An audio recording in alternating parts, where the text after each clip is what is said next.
Surat crime બ્રાન્ચની ટીમે patrolling દરમિયાન સલાબતપુરા પોલીસ મથકમાં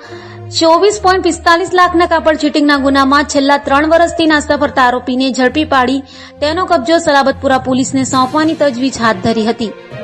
સુરત શહેર વિશ્વભરમાં ટેક્સટાઇલ અને કાપડ માર્કેટમાં સારી નામના ધરાવતું શહેર છે, જેમાં ઘણા બધા લેભાગુ બની બેઠેલા કાપડના વેપારીઓ કરોડો રૂપિયાનો કાપડનો વેપાર કરી દુકાનો બંધ કરી સુરત શહેર છોડી ભાગી જઈ ગુનાઓ આચરતા હોય છે, જેના લીધે સુરત શહેરની છબી ખરડાય છે.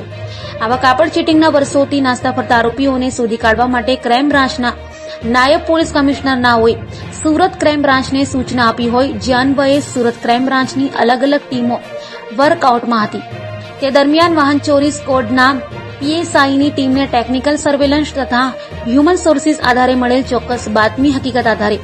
24.45 લાખ રૂપિયાના કાપડ ચીટિંગના છેલ્લા 3 વર્ષથી જ સલાબતપુરા પોલીસ મથકમાં નાસ્તા ફરતા આરોપી અશોક બદ્રીપ્રસાદ શર્માને સરદાર માર્કેટ વિસ્તારમાંથી ઝડપી પાડ્યો હતો